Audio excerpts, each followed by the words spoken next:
Hello दोस्तों, आज हम सामान्य हिंदी से संबंधित अध्याय 1 जो हिंदी भाषा, भाषा का स्वरूप या हिंदी भाषा एवं बोलिया से संबंधित है उसके बारे में पढ़ेंगे। और दोस्तों, यह टॉपिक आपके UP police constable, UP police SI, SSC GD, UP triple SC तथा सभी राज्य के एग्ज़ाम के लिए काफ़ी ज़्यादा महत्वपूर्ण है।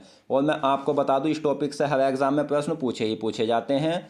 और मैं आपको यह भी बता दूं कि मेरी वीडियो के बाहर आपको एक भी प्रश्न नहीं मिलेगा, क्योंकि मैं जिस टॉपिक को भी पढ़ाता हूं उसे पूरे निचोड़ के साथ पढ़ाता हूं। बस आप इस वीडियो को पूरा देखना, उसके बाद कमेंट करके बताना कि जो मैं बोल रहा हूं वह बिल्कुल सही है। और मैं इस टॉपिक को हेडिंग वाइज पूरी डिटेल्स के साथ पढ़ाऊँगा। और हम इस वीडियो में किन किन पॉइंट्स पर डिस्कस करेंगे वो भी आपको बताऊँगा, जिनमें हम शुरुआत करेंगे पहले पॉइंट से। दोस्तों, पहला पॉइंट होगा हमारा भाषा की परिभाषा,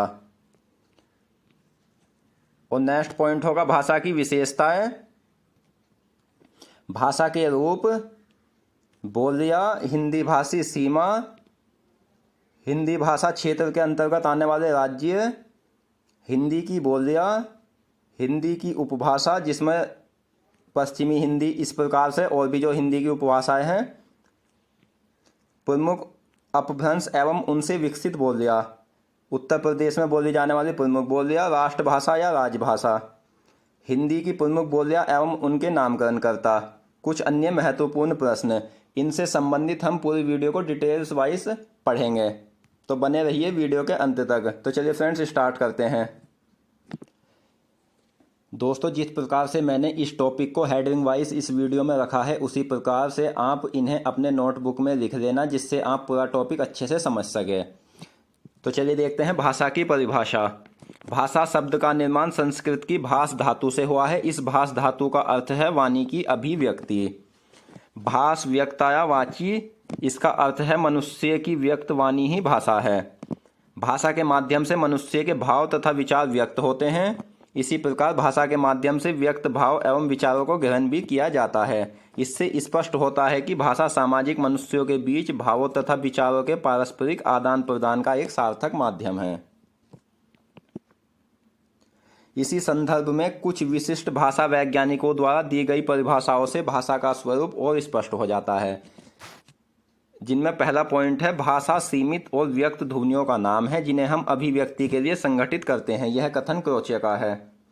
नेक्स्ट पॉइंट है भाषा मनुष्य के बीच संचार व्यवहार के माध्यम के रूप में एक प्रतीक व्यवस्था है। यह कथन वेंद्र का है। अगला पॉइंट है जिन ध्वनि चिन्हों के द्वारा मनुष्य परस्पर विचार विनिमय करता है उसको समष्टि रूप से भाषा कहते हैं। यह डॉक्टर बाबूराम सक्सेना का कथन है। अब जानते हैं भाषा की विशेषताएं। तो दोस्तों, भाषा प्रतीकात्मक है, भाषा ध्वनिमय है, भाषा का संबंध मनुष्य से है और भाषा परिवर्तनशील है। भाषा की क्षेत्रीय सीमा होती है, यह भी आपको याद रखना है। अब बात करते हैं भाषा की प्रकृति। तो भाषा नदी के जल के समान सदा चलती एवं बहती रहती है। जिस प्रकार से नदी धरातल के अनुसार अपने स्वरूप को ग्रहण करती है, ठीक उसी प्रकार से भाषा भी देश काल एवं सामाजिक परिस्थितियों के अनुरूप अपना स्वरूप विकास करती है। भाषा के अपने आंतरिक या स्वभाव को भाषा की प्रकृति कहते हैं।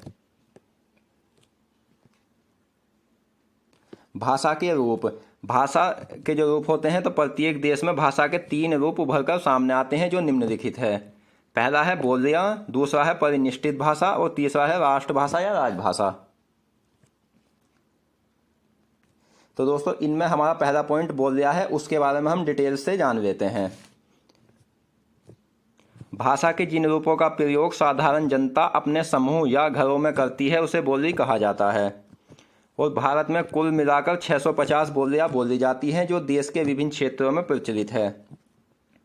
बोलियां घास पात की तरह अपने आप जन्म लेती है और किसी क्षेत्र विशेष में बोली जाती है, जैसे भोजपुरी, मगही, अवधी, ब्रजभाषा आदि। यह सभी बोलियां होती है। हिंदी भाषी सीमा। हिंदी भाषी सीमा क्या होता है ये भी जानते हैं। हिंदी भाषी सीमा पश्चिम में जैसलमेर जो राजस्थान में पड़ता है, उत्तर पश्चिम में अंबाला जो पंजाब में है, उत्तर में शिमला जो हिमाचल प्रदेश में है, से लेकर पूर्व में भागलपुर जो बिहार में है और दक्षिण पूर्व में रायपुर मध्य प्रदेश, जहाँ के निवासियों की बोलचाल की भाषा हिंदी है। इसे हिंदी भाषा क्षेत्र या हिंदी क्षेत्र के नाम से जाना जाता है। हिंदी भाषी सीमा को डायग्राम के रूप में समझ लेते हैं। तो फ्रेंड्स पश्चिम में तो आ गया हमारा जैसलमेर जो राजस्थान में है, पूर्व में भागलपुर बिहार, दक्षिण पूर्व में रायपुर मध्य प्रदेश, शिमला उत्तर में है और उत्तर पश्चिम में है अम्बाला जो पंजाब में स्थित है। हिंदी भाषा क्षेत्र के अंतर्गत आने वाले राज्य। हिंदी भाषा क्षेत्र के अंतर्गत 9 राज्य आते हैं। यह काफ़ी महत्वपूर्ण है, कई बार एग्जाम में पूछा भी गया है कि हिंदी भाषा क्षेत्र के अंतर्गत कितने राज्य आते हैं जिनमें हिंदी बोली जाती है। वे 9 राज्य कौन कौन से हैं? तो उत्तर प्रदेश, बिहार, झारखंड, मध्य प्रदेश, छत्तीसगढ़, राजस्थान, हरियाणा व हिमाचल प्रदेश तथा एक केंद्र शासित प्रदेश दिल्ली हिंदी भाषा क्षेत्र के अंतर्गत आता है। एग्जाम में यहाँ से ऐसा क्वेश्चन बन जाएगा, वह केंद्र शासित प्रदेश जो हिंदी भाषा क्षेत्र के अंतर्गत आता है, तो आपका आंसर दिल्ली होगा। इसके अलावा पंजाब, महाराष्ट्र, गुजरात, बंगाल आदि भागों में हिंदी संपर्क भाषा के रूप में प्रयुक्त होती है। दोस्तों आप इसी प्रकार से अच्छे से याद कर लेना, आपको दूसरी कोई किताब इसे देखने के बाद पढ़ने की ज़रूरत नहीं पड़ेगी और एक भी प्रश्न इस वीडियो के बाहर नहीं आएगा, यह पक्का वादा है। आप बस इस वीडियो को पूरा एंड तक देख के अच्छे से समझ लेना। अब बात कर लेते हैं हिंदी की बोलियाँ। यह काफ़ी ज़्यादा महत्वपूर्ण है और यहाँ से एग्ज़ाम में प्रश्न ज़्यादा से ज़्यादा बनते हैं। तो हिंदी की बोलियाँ 5 उपभाषाएँ होती हैं हिंदी की बोलियों के अंतर्गत, जिसमें पहली है पश्चिमी हिंदी, दूसरी है पूर्वी हिंदी उपभाषा, तीसरी है बिहारी हिंदी या बिहारी उपभाषा और चौथी है पहाड़ी हिंदी या पहाड़ी उपभाषा, 5वीं है राजस्थानी हिंदी। अब बात करते हैं पश्चिमी हिंदी। इसके अंतर्गत कौन कौन सी बोली आती है? तो पश्चिमी हिंदी के अंतर्गत आती है बुंदेली, कन्नौजी, ब्रजभाषा, खड़ी बोली जिसे कोलवी भी कहा जाता है, हरियाणवी, बांगरू और दक्कनी। पूर्वी हिंदी के अंतर्गत आती है अवधी, बघेली और छत्तीसगढ़ी। बिहारी हिंदी के अंतर्गत मगही, मैथिली और भोजपुरी आती है। पहाड़ी हिंदी के अंतर्गत मंडियाली, गढ़वाली और कुमाऊनी आती है और 5वीं है राजस्थानी हिंदी या राजस्थानी उपभाषा जिसके अंतर्गत मालवी, मेवाती, जयपुरी जिसे हड़ौतिया, ढूंढाड़ी भी कहा जाता है और चौथी है मारवाड़ी। दोस्तों हिंदी की बोलियों के बारे में हम डिटेल से समझते हैं। तो हिंदी कुल 5 हिंदी भाषा क्षेत्र के अंतर्गत 18 बोलियाँ बोली जाती है। यह आपको याद रखना है, एग्जाम में कई बार पूछा गया है कि हिंदी भाषा क्षेत्र के अंतर्गत कुल कितनी बोलियाँ बोली जाती हैं। भाषा का विकास क्रम। भाषा का विकास क्रम के बारे में जानते हैं। तो बोली, उपभाषा और भाषा का विकास ठीक वैसा ही होता है जैसे गांव, कस्बा और शहर। बोली किसे कहा जाता है? तो किसी छोटे क्षेत्र में स्थानीय व्यवहार में प्रयुक्त होने वाली भाषा का वह अल्प विकसित रूप बोली कहलाता है जिसका कोई लिखित रूप अथवा साक्ष्य नहीं होता। यह आपको याद रखना है। या भाषा का क्षेत्रीय रूप बोली कहलाता है। अब बात करते हैं दोस्तों हिंदी की उपभाषा के बारे में। तो क्षेत्रीय बोली का विकसित रूप ही उपभाषा कहलाता है। एग्जाम में पूछा हुआ है और आगे भी पूछे जाने की संभावना है। इसके अंतर्गत साहित्यिक रचना भी की जाती है। एक उपभाषा क्षेत्र में एकाधिक बोलियाँ, यानी कि कोई भी एक उपभाषा क्षेत्र में एक से अधिक बोलियाँ हो सकती है। पूरे हिंदी प्रदेश में हिंदी की 5 उपभाषा है और इसके अंतर्गत 18 बोलियों का उल्लेख है। तो ये 5 उपभाषा क्षेत्र कौन कौन से होते हैं उनके बारे में हम डिटेल से जानेंगे और इनके अंतर्गत कौन कौन सी बोली आती है वह भी जानेंगे। तो जिनमें पहला है पश्चिमी हिंदी या पश्चिमी उपभाषा। पश्चिमी हिंदी का विकास किस अपभ्रंश से हुआ है? यह कई बार एग्जाम में पूछा हुआ है और ऐसे ही पूछा जाएगा। तो ये हुआ है ऑप्शन ए, शौरसेनी अपभ्रंश से। पश्चिमी हिंदी का विकास शौरसेनी अपभ्रंश से हुआ है और पश्चिमी हिंदी के अंतर्गत कुल 5 बोलियां आती है। वे कौन कौन सी है? ब्रजभाषा, बुंदेली, कन्नौजी, खड़ी बोली, कोलवी जिसे कहा जाता है और बांगरू जिसे हरियाणवी कहा जाता है। डायग्राम के रूप में पश्चिमी हिंदी के अंतर्गत आने वाली बोलियों को समझ लेते हैं। तो जिनमें पहली है ब्रजभाषा, बुंदेली, कन्नौजी, खड़ी बोली जिसे कोलवी कहा जाता है और बांगरू हरियाणवी। अब पश्चिमी हिंदी उपभाषा के अंतर्गत आने वाली बोलियों के बारे में जानते हैं। तो इनमें पहली बोली है ब्रजभाषा। तो दोस्तों ब्रजभाषा के बारे में जानेंगे। ब्रज प्रदेश की भाषा को ब्रजभाषा कहा जाता है। ब्रजभाषा पश्चिमी हिंदी के अंतर्गत आती है। यह कई बार एग्जाम में पूछा गया है और ऐसे पूछा जाएगा, ब्रजभाषा किस हिंदी क्षेत्र के अंतर्गत आती है? तो आपका आंसर होगा पश्चिमी हिंदी। प्राचीन काल में ब्रज शब्द का प्रयोग पशुओं या गौओं का समूह या चारागाह के लिए होता था। ब्रज भाषा का विकास शौरसेनी अपभ्रंश के मध्यवर्ती रूप से हुआ है। यह पॉइंट्स भी आप याद कर लेना। मध्य की भाषा होने के कारण डॉक्टर गियर्सन ने इसे अंतर्वेदी नाम दिया है।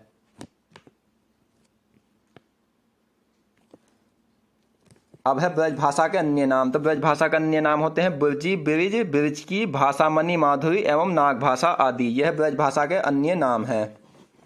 हिंदी साहित्य के मध्य युग में ब्रज भाषा में उच्च कोटि का काव्य निर्मित हुआ। यह आपको याद रखना है। ब्रज भाषा में सूरदास और नंददास की कृष्ण भक्ति से सराबोर उत्कृष्ट काव्य रचनाएं हैं। सूरदास ने ब्रज भाषा को चरमोत्कर्ष पर पहुंचाया है। यह काफ़ी महत्वपूर्ण क्वेश्चन है। ब्रज भाषा साहित्य और लोक साहित्य दोनों दृष्टि से बहुत सुंदर है। यहाँ आपसे ऐसे भी क्वेश्चन पूछा जाएगा कि सूरदास किस भाषा के कवि हैं, तो आपका आंसर ब्रज भाषा होगा। ब्रज भाषा कृष्ण भक्ति की एकमात्र भाषा है तथा लगभग सारा रीतिकालीन साहित्य ब्रज भाषा में लिखा गया है। साहित्यिक दृष्टि से ब्रज भाषा दिल्ली भाषा की सर्वाधिक महत्वपूर्ण बोली है और सर्वाधिक महत्व के कारण ब्रज भाषा को ब्रज बोली नहीं ब्रज भाषा कहा जाता है।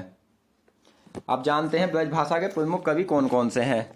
तो सूरदास, नंददास, रहीम रस खान, बिहारी मातीराम, भूषण देव, भारतेंदु हरिश्चंद्र, जगन्नाथ रत्नाकर आदि ये ब्रज भाषा के प्रमुख कवि है।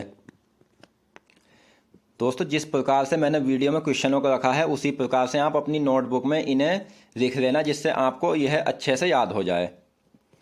नेक्स्ट, तुलसीदास जी ने भी अपनी कुछ रचनाएं ब्रज भाषा में की है, जैसे कवितावली, विनय पत्रिका आदि ये ब्रज भाषा में हैं। यहाँ से क्वेश्चन बनेगा कि कवितावली के रचनाकार कौन है या विनय पत्रिका के रचनाकार कौन है। कई बार एग्जाम में ये पूछे भी गए हैं, तो आपका आंसर तुलसीदास होगा।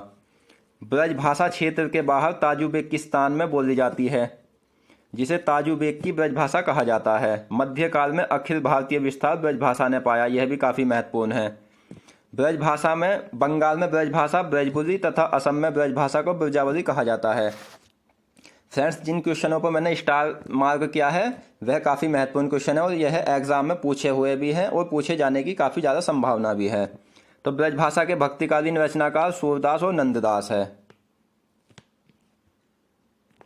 रीतिकालीन कवि बिहारी मातीराम, भूषण देव तथा आधुनिक कालीन कवि भारतेंदु हरिश्चंद्र, जगन्नाथ रत्नाकर यह ब्रज भाषा के कवि है।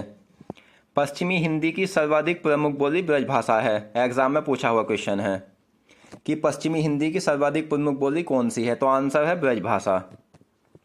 ध्रुपद गायन का संबंध ब्रज भाषा से है।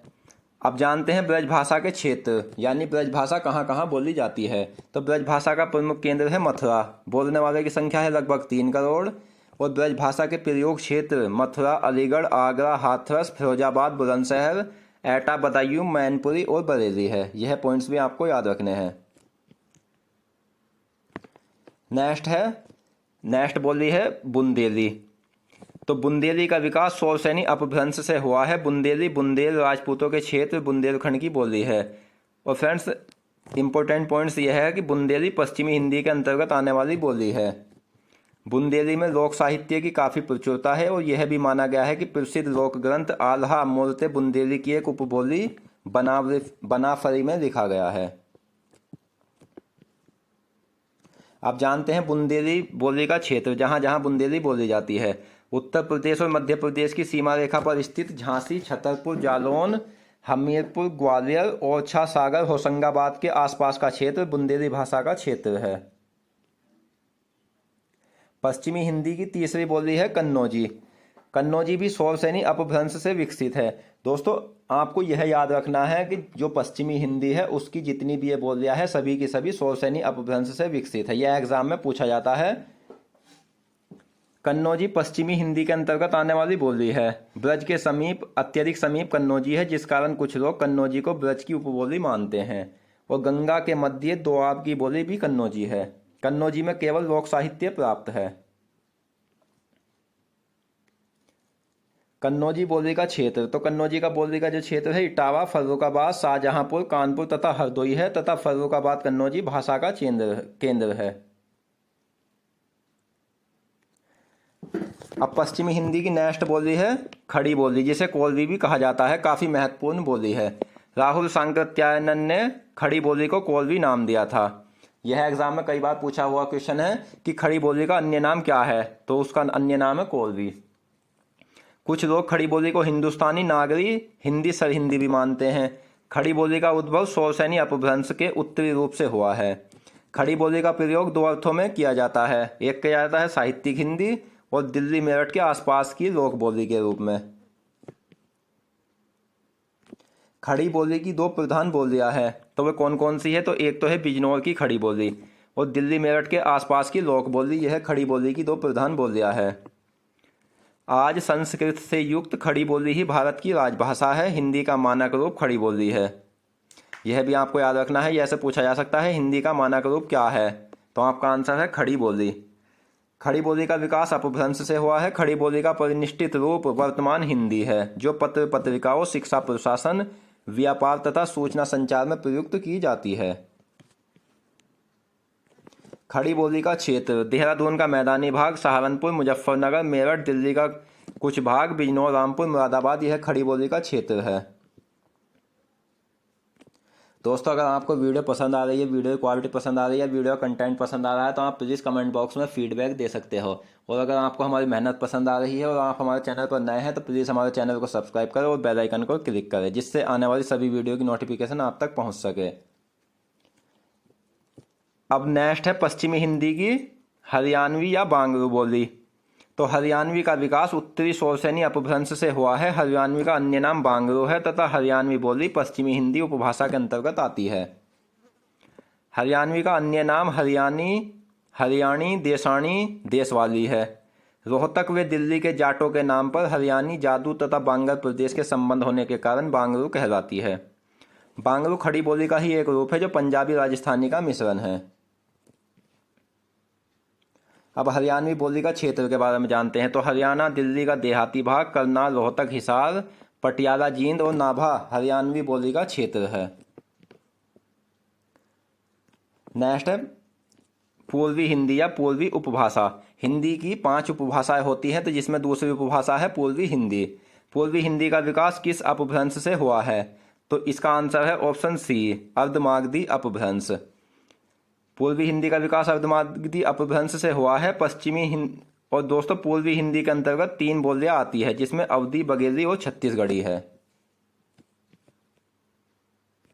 पूर्वी हिंदी उपभाषा के अंतर्गत आने वाली बोलियों को डायग्राम से समझ लेते हैं। तो जिनमें है पहली अवधी, बघेली और छत्तीसगढ़ी। पूर्वी हिंदी की प्रथम बोली अवधी के बारे में जानते हैं। अवधी बोली का उद्भव अर्धमागधी अपभ्रंश से हुआ है। अवधी उत्तर कौशल की बोली है। कुछ विद्वान अवधी को कोसली व बैसवाड़ी बोली भी कहते हैं। रामचरितमानस जो तुलसीदास जी ने लिखी है, उसकी भाषा अवधी है।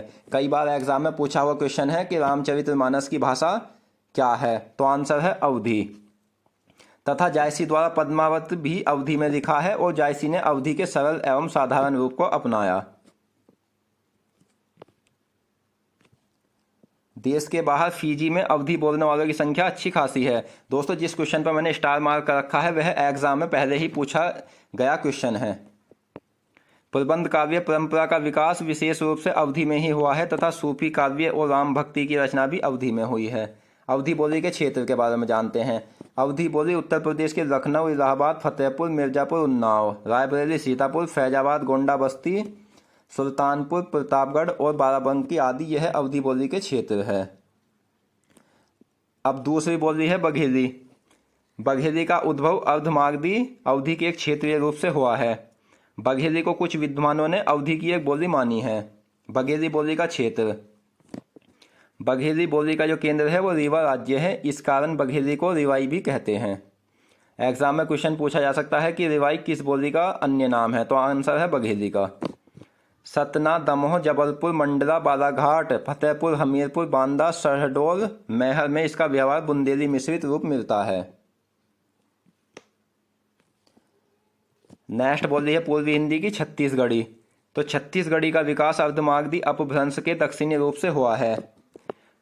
छत्तीसगढ़ी का अन्य नाम जरिया या खलहाटी भी है। लोकगीतों से संपन्न भाषा छत्तीसगढ़ी है और छत्तीसगढ़ी में साहित्य का अभाव यानी कि साहित्य की कमी है।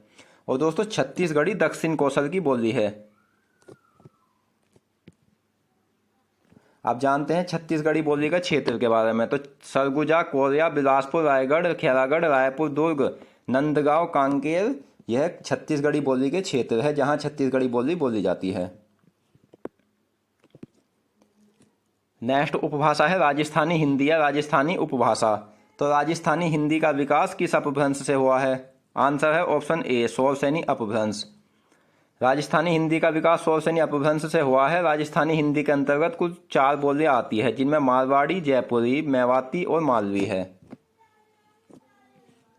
डायग्राम से राजस्थानी हिंदी को समझ लेते हैं। इसके अंतर्गत आने वाली 4 बोली मारवाड़ी, जयपुरी जिसे ढूंढाड़ी भी कहा जाता है, मेवाती और मालवी है। दोस्तों आप बस इस वीडियो को पूरा एंड तक देखकर अच्छे से समझ लेना, आपको एग्जाम में इसी वीडियो से बाहर एक भी क्वेश्चन नहीं मिलेगा। दिशाओं के अनुसार राजस्थानी हिंदी। दोस्तों दिशाओं के अनुसार राजस्थानी हिंदी जो आती है, राजस्थानी जो हिंदी है वह दिशाओं के अनुसार अलग अलग बोली जाती है। तो दक्षिण में दक्षिणी राजस्थानी जिसे कहा जाता है वो मालवी कहलाती है। पूर्व में जो पूर्वी राजस्थानी है जयपुरी या ढूंढाड़ी। उत्तरी राजस्थानी मेवाती और मारवाड़ी पश्चिमी राजस्थानी के अंतर्गत आती है। जयपुरी या ढूंढाड़ी या पूर्वी राजस्थानी। तो जयपुरी को जॉर्ज गेरसन पूर्वी राजस्थानी कहते हैं। जयपुरी शौरसेनी अपभ्रंश के उपनागर रूप से विकसित हुई। अजमेर, किशनगढ़, हडोती को भी जयपुरी में शामिल किया गया है। अजमेरी, किशनगढ़ी और हडोती को भी जयपुरी में शामिल किया गया है। स्थानीय लोग जयपुरी को ढूंढानी या जयपुरिया भी कहते हैं। पूर्वी राजस्थानी या जयपुरी में केवल लोक साहित्य उपलब्ध है। जयपुरी का क्षेत्र। जयपुरी का प्रमुख क्षेत्र जो है केंद्र वो जयपुर है। अजमेर, किशनगढ़ में भी जयपुरी बोली जाती है। हडोती। हडोती जयपुरी की सहायक बोली है। हाड़ा राजपूतों द्वारा शासित होने के कारण कोटा, बूंदी, बारा एवं झालावाड़ का क्षेत्र हाड़ौती कहलाता है। गियरसन ने अपने ग्रंथ में हाड़ौती को भी बोली के रूप में मान्यता दी है, यह भी आपको याद रखनी है। अब हाड़ौती के क्षेत्र के बारे में जान लेते हैं। तो वर्तमान क्षेत्र कोटा, बूंदी, इंदरगढ़ एवं नैनवा तहसील के उत्तरी भाग को छोड़कर बारा में किशनगढ़ एवं शाहबाद तहसीलों के पूर्वी भाग के अलावा झालावाड़ के उत्तरी भाग की प्रथम बोली हाड़ौती है। नेक्स्ट है मारवाड़ी, जो पश्चिमी राजस्थानी कहलाती है। मारवाड़ी का विकास शौरसेनी अपभ्रंश से हुआ है तथा मारवाड़ी राजस्थानी हिंदी उपभाषा के अंतर्गत आती है। मारवाड़ी पश्चिमी राजस्थान की बोली है जिस कारण मारवाड़ी को पश्चिमी राजस्थानी भी कहा जाता है। मारवाड़ी में साहित्य और लोक साहित्य दोनों पर्याप्त मात्रा में उपलब्ध है तथा मीरा के पद भी मारवाड़ी बोली में है। यहाँ से एग्जाम में क्वेश्चन बन सकता है कि मीरा के पद किस बोली में है, तो आंसर है मारवाड़ी बोली। अब मारवाड़ी के क्षेत्र के बारे में जान लेते हैं। तो मारवाड़ी का क्षेत्र जोधपुर, अजमेर, किशनगढ़, मेवाड़, जैसलमेर, बीकानेर, सिरोही आदि है। अब नेक्स्ट है मेवाती या उत्तरी राजस्थानी। मेवाती उत्तरी राजस्थानी भाषा है जिसका विकास शौरसेनी अपभ्रंश से हुआ है। मेवाती की मिश्रित बोली अहीर वाटी है। मेवाती का क्षेत्र अलवर, गुड़गांव, भरतपुर, दिल्ली, करनाल का पश्चिमी क्षेत्र आदि मेवाती का क्षेत्र के अंतर्गत आते हैं। मालवी, जिसे दक्षिणी राजस्थानी भी कहा जाता है। मालवी को दक्षिणी राजस्थानी भी कहते हैं। यह शौरसेनी अपभ्रंश से विकसित है। मालवा का मुख्य केंद्र मालवा है। मालवी जो बोली है उसका मुख्य केंद्र मालवा है, यह भी आपको याद रखना है। और दोस्तों मालवी बोली का क्षेत्र के बारे में जान लेते हैं। इंदौर, उज्जैन, देवास, रतलाम, भोपाल, होशंगाबाद आदि मालवी के क्षेत्र है। मेवाड़ी, उदयपुर एवं उसके आसपास के क्षेत्र को मेवाड़ कहा जाता है और यहाँ की बोली मेवाड़ी कहलाती है।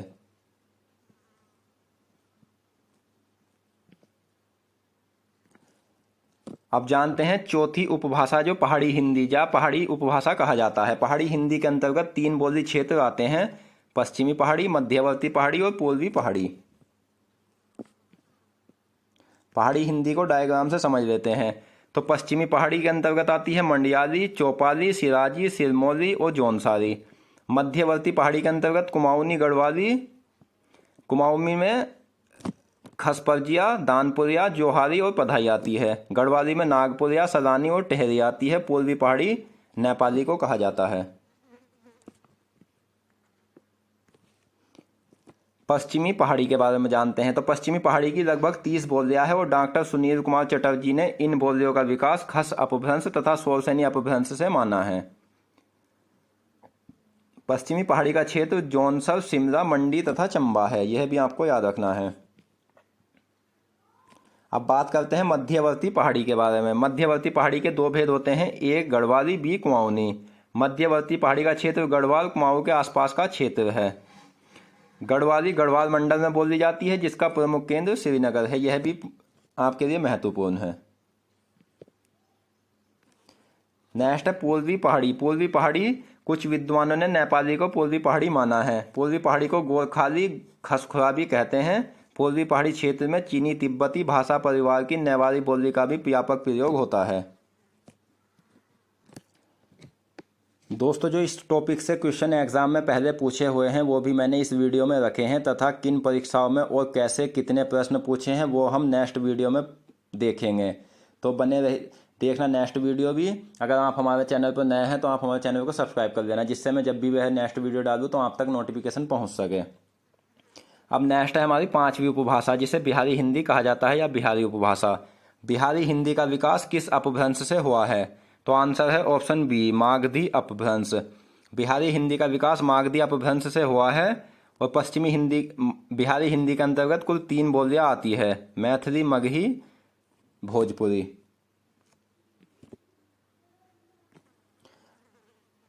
बिहारी हिंदी की जो प्रथम बोली है वो है मैथिली। इसके बारे में जानते हैं। तो बिहारी हिंदी की सभी बोलियों में साहित्य रचना प्रमुखतः केवल मैथिली में हुई है, काफ़ी महत्वपूर्ण है। मैथिली के आदि कवि विद्यापति की प्रसिद्ध पदावली मैथिली में है। और अंग प्रदेश भागलपुर के आसपास की बोली जाने वाली भाषा भी अंग्या काफ़ी समृद्ध है। मैथिली का क्षेत्र, मैथिली के क्षेत्र के बारे में जानते हैं। तो दरभंगा, मुजफ्फरपुर, पूर्णिया व मुंगेर आदि मैथिली के क्षेत्र है। बिहारी उपभाषा की दूसरी बोली है मगही। मगही महाजनपद के नाम पर मगध क्षेत्र में मगधी भाषा भी काफ़ी समृद्ध है। गियर्सन के अनुसार मगही मैथिली की उपबोली मानी गई है। मगही मागधी अपभ्रंश से विकसित है तथा मगही बिहारी हिंदी उपभाषा के अंतर्गत आती है। मगही को लिखने के लिए कैथी व नागरी लिपि का प्रयोग होता है। यह आपको याद रखना है कि ऐसे एग्जाम में क्वेश्चन पूछा जा सकता है कि मगही को लिखने के लिए किस लिपि का प्रयोग होता है। तो आंसर है कैथी व नागरी लिपि।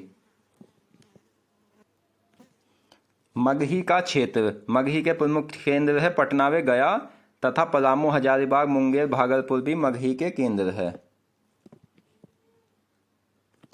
बिहारी हिंदी की तीसरी बोली के बारे में जान लेते हैं, जो है भोजपुरी। पश्चिम में भोजपुरी, तो बिहार के शाहाबाद जिले के एक कस्बे भोजपुर के नाम पर भोजपुरी बोली का नामकरण हुआ। भोजपुरी का प्रसार बिहार से अधिक पूर्वी उत्तर प्रदेश पूर्वांचल में है। भोजपुरी को पूर्वी भी कहते हैं, काफ़ी महत्वपूर्ण है। भोजपुरी का विकास मागधी अपभ्रंश के पश्चिमी रूप से हुआ है और हिंदी प्रदेश में भोजपुरी बोलने वाले सबसे अधिक है, यह भी आपको याद रखना है। भोजपुरी का क्षेत्र बनारस, जौनपुर, मिर्जापुर, गाजीपुर, बलिया, गोरखपुर, आजमगढ़, बस्ती, शाहाबाद, चंपारण, साटन आदि यह भोजपुरी के क्षेत्र है। अब बात करते हैं प्रमुख अपभ्रंश एवं उनसे विकसित बोलियां, जो काफ़ी ज़्यादा महत्वपूर्ण है और इसी से काफ़ी ज़्यादा प्रश्न पूछे जाते हैं। और प्रमुख अपभ्रंश और उनसे विकसित जो बोलियां है वह भी हम डायग्राम के रूप में समझेंगे। और दोस्तों, अपभ्रंश होता क्या है यह हम नेक्स्ट अध्याय में पढ़ेंगे। तो पहला अपभ्रंश है मागधी अपभ्रंश, दूसरा है शोरसेनी अपभ्रंश और तीसरा है अर्धमागधी अपभ्रंश।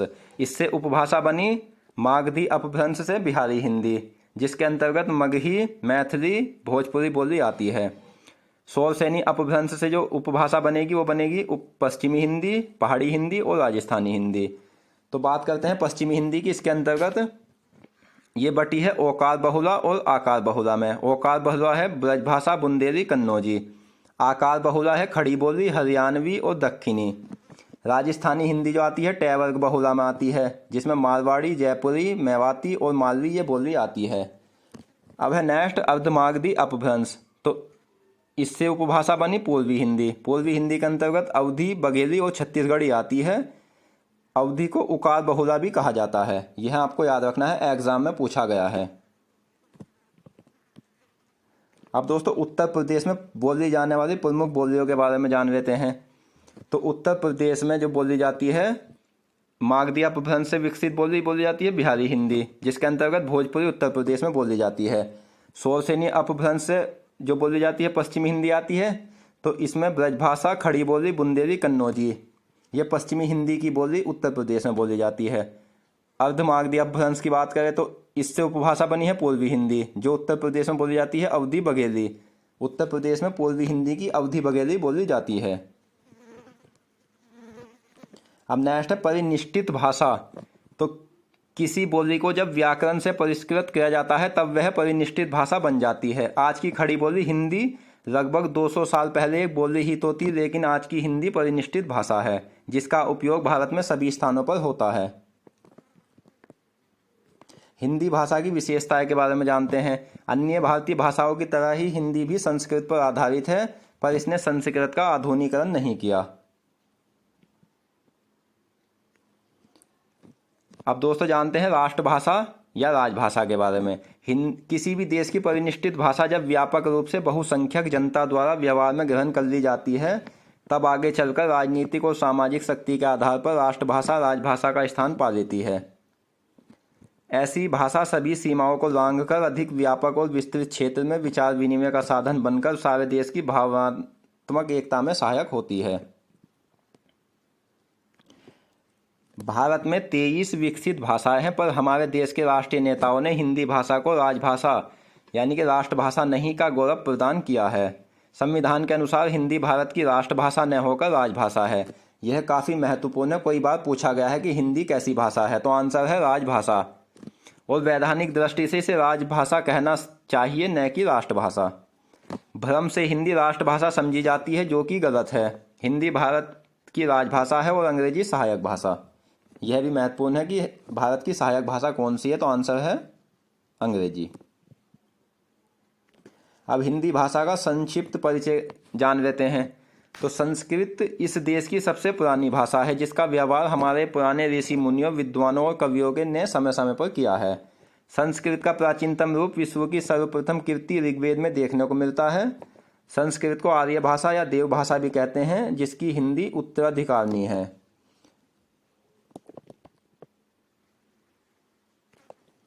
हिंदी का नामकरण। हिंदी का नामकरण कैसे हुआ? तो हिंदी, हिंदू, हिंदुस्तान यह शब्द फारसी भाषा के हैं।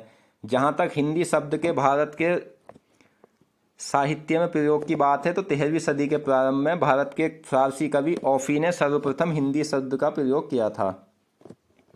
16वीं सदी में जायसी ने भी हिंदवी शब्द का प्रयोग किया। 17वीं सदी तक मुसलमान कवियों द्वारा हिंदवी और हिंदी दोनों ही शब्दों का प्रयोग किया गया। 18वीं सदी में जब अंग्रेजों का आगमन हुआ तब हिंदी को हिंदुस्तानी संज्ञा दी गई, किंतु हिंदी नाम को ही भारतीय जनमानस ने स्वीकार किया। नोट, यह आपको याद रखना है, ज्ञातव्य है कि हिंदी शब्द मूलतः फारसी भाषा का है, न कि हिंदी भाषा का। एग्जाम में पूछा भी गया है कि हिंदी शब्द किस भाषा का है, तो आंसर है फारसी भाषा का। हिंदी को राजभाषा के रूप में 14 सितंबर 1949 को स्वीकार किया गया। इसी कारण प्रतिवर्ष 14 सितंबर को हिंदी दिवस मनाया जाता है। धारा 343(1) के अनुसार भारतीय संघ की राजभाषा हिंदी एवं लिपि देवनागरी है। यह भी आपको याद रखना है। अब हिंदी की प्रमुख बोलियां एवं उनके नामकरणकर्ता के बारे में जानते हैं, जिनमें प्रमुख पहली बोली है कोलवी। इसका नामकरण किया है राहुल सांकृत्यायन ने। दूसरी है ब्रजबुली, नामकरण करता है ईश्वर चंद्र गुप्त। तीसरी है डिंगल, बांकीदास। बिहारी, गियर्सन। हिंदी की नेक्स्ट बोली है भोजपुरी, जिसका नामकरण किया है रेमंड ने। मैथिली का किया है कोलब्रुक ने। राजस्थानी भाषा का किया है गिरियर्सन ने। अब दोस्तों कुछ अन्य महत्वपूर्ण प्रश्न जान लेते हैं इस टॉपिक से। तो रांगड़ी बोली कहाँ बोली जाती है? ये बोली जाती है हरियाणा में। गाजीपुर में बोली जाने वाली प्रमुख बोली भोजपुरी है। अपभ्रंश की पैसाची बोली से किसका संबंध है? पंजाबी का। पवारी किस बोली से संबंधित है? बुंदेली से। अंगिका किस राज्य की बोली है? आंसर है बिहार की। अंगिका बिहार राज्य की बोली है। नेक्स्ट, किस क्षेत्र की बोली को काशिका कहा जाता है? तो काशिका वाराणसी क्षेत्र की बोली को कहा जाता है। उत्तर प्रदेश की भोजपुरी बोली विदेशों में भी बोली जाती है, यह याद रखना है। किसी भी भाषा का जन्म सबसे पहले बोली के रूप में ही होता है। सर्वाधिक फिल्में भोजपुरी बोली में बनती है। डॉक्टर सुनीत कुमार चटर्जी ने भीली को राजस्थानी उपभाषा की बोली माना है। गिरियर्सन ने खड़ी बोली को देसी हिंदुस्तानी तथा गवारी बोली कहा है। नेक्स्ट, बोली का क्षेत्र जब थोड़ा विकसित हो जाता है और उसमें साहित्य की रचना होने पर वह उपभाषा बन जाती है। अगला है, किस बोली में न का प्रयोग होता है? तो ये होता है कोलवी, हरियाणवी और मालवी। इन बोली में न का प्रयोग होता है। किस बोली में कर्ता कारक का विभक्ति चिन्ह प्रयुक्त होता है? ब्रज बुंदेली खड़ी बोली में कर्ता कारक का विभक्ति चिन्ह प्रयुक्त होता है। नेक्स्ट क्वेश्चन है, किस बोली में उत्तम पुरुष बहुवचन हम का प्रयोग उत्तम पुरुष एक वचन मैं के अर्थ में किया जाता है? तो यह है अवधि में। अगला है, कर्ता के साथ न का प्रयोग न होना किस उपभाषा की विशेषता है? तो यह है पूर्वी हिंदी की विशेषता। वाराणसी, गोरखपुर, आरा के मध्य भोजपुरी बोली जाती है। मध्य प्रदेश की प्रमुख बोली मालवी, बुंदेली और निगाड़ी है। पूर्वांचल की मुख्य बोली है भोजपुरी। यह आपको याद रखना है। अवधी काव्य भाषा के दो रूप मिलते हैं तथा अवधी बोली के 3 स्थानीय भेद होते हैं, जिनमें पहला स्थानीय भेद है पूर्व में भोजपुरी, दक्षिण में बुंदेली, पश्चिम में कन्नौजी। दोस्तों, आज की इस वीडियो में हमने सामान्य हिंदी के अध्याय 1 को पूरी डिटेल्स के साथ पढ़ा और आप इस पूरे टॉपिक को अच्छे से याद कर लेना। आपको एग्जाम में सभी क्वेश्चन इसी वीडियो से मिल जाएंगे। तो मिलते हैं नेक्स्ट वीडियो में, तब तक के लिए धन्यवाद।